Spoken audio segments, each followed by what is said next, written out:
नमस्कार। मैं अवधेश खरे हूँ।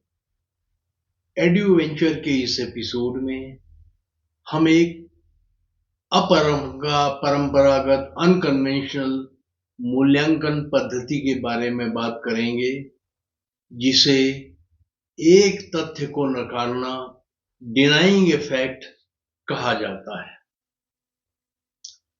हम विभिन्न प्रकार की टीचिंग लर्निंग टेक्निक्स के माध्यम से सीखते हैं। इनमें से कुछ का उल्लेख नीचे किया गया है। पहली है एक्सपोजिटरी मेथड। छात्रों को उनकी इंद्रियों जैसे कि देखना, छूना, सूंघना, चखना आदि का उपयोग करके नई नॉलेज और इंफॉर्मेशन से परिचित कराया जाता है। वे देखने से और सेंसरी ऑर्गन से, ऑब्जर्वेशन से सीखते हैं। छात्रों को ज्ञान और सूचना से एक्सपोज करें और फिर समझाएं। उन्हें दिखाएं और सिखाएं कि बांध क्या होता है, हवाई जहाज क्या है, गाय क्या है, बिल्ली क्या है, कुत्ता क्या है, ठंडे और गर्म में क्या अंतर होता है। दूसरी विधि है एक्सप्लेनेटरी। छात्र को कंसेप्ट समझाएं। यदि वह नहीं सीख पा रहा है तो वैकल्पिक स्पष्टीकरण प्रदान करें। Demonstration, lectures, question answer session, tutorial इस श्रेणी में कुछ उदाहरण हैं। तीसरी इंपॉर्टेंट विधि होती है guided discovery, active learning, cooperative learning या ग्रुप लर्निंग। यह छात्र केंद्रित दृष्टिकोण है। छात्र को ऑब्जर्वेशन ऑफ लॉजिकल रीजनिंग करने दें। अवलोकन और तर्क अक्सर छात्र को नए ज्ञान की खोज के लिए प्रेरित करते हैं। छात्रों को टीम में काम करने के लिए कहें। इससे टीम वर्क कौशल के विकास को बढ़ावा मिलता है। वो पूरे कार्य के लिए व्यक्तिगत जवाबदेही भी सीखता है। यह समय लेने वाला लेकिन बहुत ही प्रभावी प्रक्रिया है।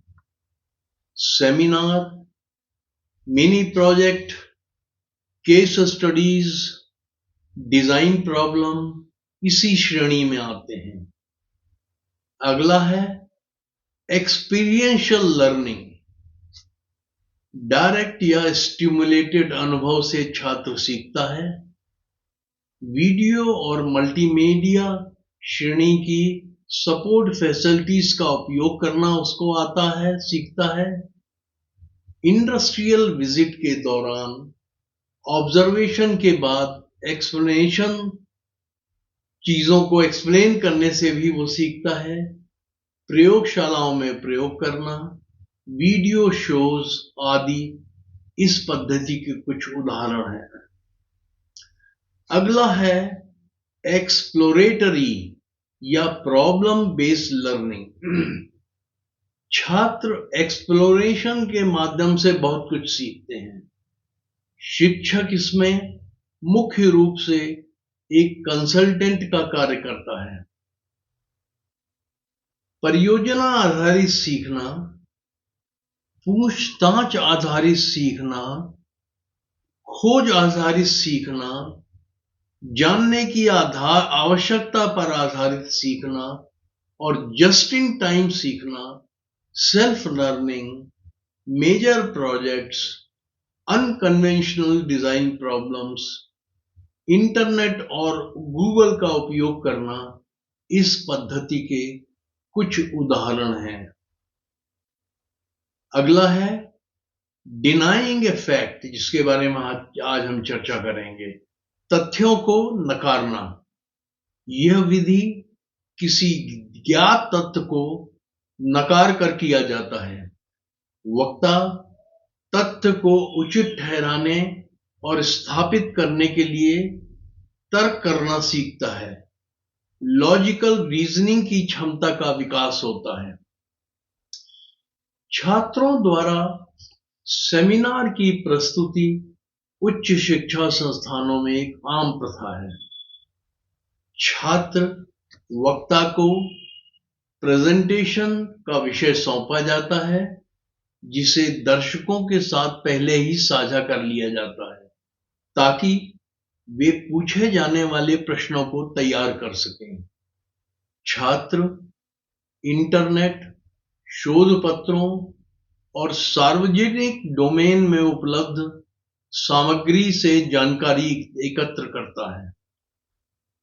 कोऑर्डिनेटिंग टीचर सेमिनार सत्रों के संचालन का प्रबंधन करता है और वक्ता और दर्शकों के बीच चर्चा की गुणवत्ता का अवलोकन करता है। कक्षा में उपस्थित शिक्षक और छात्र चुने गए विषय पर वक्ता द्वारा दी गई प्रेजेंटेशन को दर्शकों के रूप में सुनते हैं। श्रोताओं से अपेक्षा की जाती है कि वे व्याख्यान को ध्यानपूर्वक सुने और वक्ता द्वारा प्रस्तुत विषय वस्तु को अच्छे से सीखें। लेकिन आमतौर पर कई छात्र गंभीर नहीं होते, सेमिनार में गंभीर नहीं होते और प्रस्तुति को ध्यान से नहीं सुनते हैं। वे या तो चुप रहते हैं या एक दूसरे से बात करते हैं तथा वक्ता से संवाद नहीं करते, प्रश्न नहीं पूछते हैं। अक्सर यह मोनोलॉग होता है, जिसमें केवल वक्ता ही बोलता रहता है। सत्र में बात की कमी को गंभीरता से महसूस किया जाता है। श्रोताओं के मन को झकझोरने और सार्थक बातचीत करने के लिए कुछ तकनीक विकसित करने के लिए आवश्यकता होती है।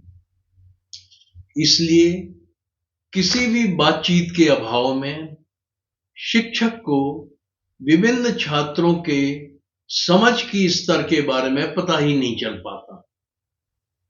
इंटरैक्टिव माहौल बनाया जाना चाहिए ताकि शिक्षक मूल्यांकन के लिए सभी छात्रों का आकलन कर सके। ये एक अनकन्वेंशनल मूल्यांकन पद्धति है जिसे हम आज प्रस्तुत कर रहे हैं। इसे मैं डिनाइंग द फैक्ट कहता हूं। इस पद्धति में छात्रों और शिक्षकों को सभी को किसी ज्ञात तथ्य को नकारते हुए प्रश्न पूछने के लिए प्रोत्साहित किया जाता है। जब एक बच्चा सेमिनार देता है तो उससे अनेक प्रश्न पूछे जाते हैं। इस प्रकार वक्ता को वैकल्पिक स्पष्टीकरण प्रस्तुत करने के लिए मजबूर होना पड़ता है। वो तथ्य को उचित ठहराने के लिए एक और एक्सप्लेनेशन प्रस्तुत करता है।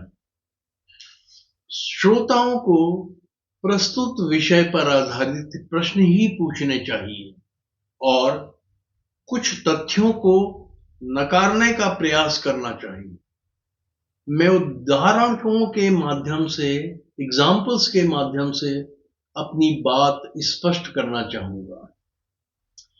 यदि पृथ्वी के अपने धुरी पर घूमने से संबंधित टॉपिक पर चर्चा हो रही है तो प्रश्न हो सकता है, सूर्य वर्ष के विभिन्न महीनों में क्षितिज पर अलग अलग बिंदुओं पर उगता है। क्या इससे पूर्व दिशा का स्थान बदल जाता है? जनवरी में पूरब अलग पॉइंट पे होता है और जून में अलग पॉइंट पे होता है। यदि विषय एंट्रोपी से संबंधित है, जो अनिश्चितता का एक मापदंड है, तो प्रश्न हो सकता है कि ब्रह्मांड की एंट्रोपी लगातार कैसे बढ़ सकती है, कैसे बढ़ रही है और किस सीमा तक बढ़ेगी। यदि वक्ता न्यूटन के गति के नियमों के बारे में बात कर रहा है, तो प्रश्न हो सकता है, हम जानते हैं कि प्रत्येक बल के लिए दो बॉडीज निकायों की आवश्यकता होती है। एक बॉडी जिस पर बल लगाया जाता है और दूसरा निकाय या बॉडी जो बल लगाता है। यदि जड़त्व एक बल है तो कौन सा निकाय है जो दिए गए निकाय पर जड़त्व बल लागू करता है? एक और उदाहरण, जब यातायात के प्रवाह की दिशा वाहनों की गति की दिशा के समान होती, जिस डायरेक्शन में ट्रैफिक चलता है उसी दिशा में हम यातायात के प्रवाह को मानते हैं, तो विद्युत धारा इलेक्ट्रॉनों के प्रवाह की दिशा के विपरीत दिशा में क्यों बहती है? मुझे उम्मीद है मैंने अपनी बात स्पष्ट कर दी है कि किस प्रकार फैक्ट को डिनाई करते हुए प्रश्न पूछे जाते हैं। तो वक्ता प्रश्न पूछने पर इसका उत्तर देता है और अपने द्वारा प्रस्तुत तथ्यों को उचित ठहराता है। श्रोता कभी कभी उसके तर्कों से सहमत नहीं होता है और स्वीकार करने से इनकार कर देता है और प्रश्न पर वैकल्पिक स्पष्टीकरण अल्टरनेट एक्सप्लेनेशन मांगता है। वक्ता प्रश्न पर पुनर्विचार करता है और पुनः कुछ वैकल्पिक स्पष्टीकरण प्रदान करता है। इस प्रक्रिया में वह अपनी बात को स्पष्ट करने के लिए, लॉजिकल रीजनिंग के देने के लिए वैचारिक संघर्ष करता है और विषय पर अपने ज्ञान को मजबूत करना सीखता है। इस प्रक्रिया के कई प्रमुख लाभ हैं। पहला, श्रोताओं को वक्ता द्वारा प्रस्तुत की गई बात पर ध्यान केंद्रित करना होता है और उसे ध्यान से सुनना होता है। दूसरा, श्रोता विषय को ध्यान से समझते हैं और सीखते हैं। तीसरा, श्रोता उस तथ्य की खोज करते हैं जिसे नकारना है, प्रश्न पूछना है। चौथा, वक्ता प्रश्न का समाधान करने की तकनीक सीखता है। पांचवा, जब वैकल्पिक स्पष्टीकरण देने के लिए कहा जाता है तो वक्ता अल्टरनेट एक्सप्लेनेशन के तरीकों का उपयोग करके अपनी बात को समझाना सीखता है। छठा, वक्ता और श्रोता दोनों विषय की गहराई को समझने में इसमें सुधार होता है। सातवां, जो समन्वयक शिक्षक है, कोऑर्डिनेटिंग टीचर है, उसको वक्ता और प्रश्न पूछने वाले श्रोताओं को उपयुक्त ग्रेड अंक प्रदान करने के लिए व्यापक चर्चा का अवसर मिलता है। और अंतिम, वक्ता और श्रोता दोनों का ध्यान आकर्षित करने और उनकी सक्रिय भागीदारी सुनिश्चित करने से सेमिनार सत्र अधिक जीवंत हो जाता है। मैंने कई वर्षों तक फैकल्टी इंडक्शन प्रोग्राम और फैकल्टी डेवलपमेंट प्रोग्राम में इस पद्धति का सफलतापूर्वक अभ्यास किया है और यंग बडिंग टीचर्स ने इसके प्रयोग को बहुत ही उपयोगी और दिलचस्प पाया है। अब मैं इस एपिसोड को यहीं समाप्त कर रहा हूं। एपिसोड में भाग लेने के लिए आपका धन्यवाद। एड्यूवेंचर के अगले एपिसोड में मैं अगले मंगलवार को मल्टीपल एंट्री और मल्टीपल एग्जिट सिस्टम के बारे में चर्चा करूंगा, जो कि एक बहुत ही महत्वपूर्ण विषय है।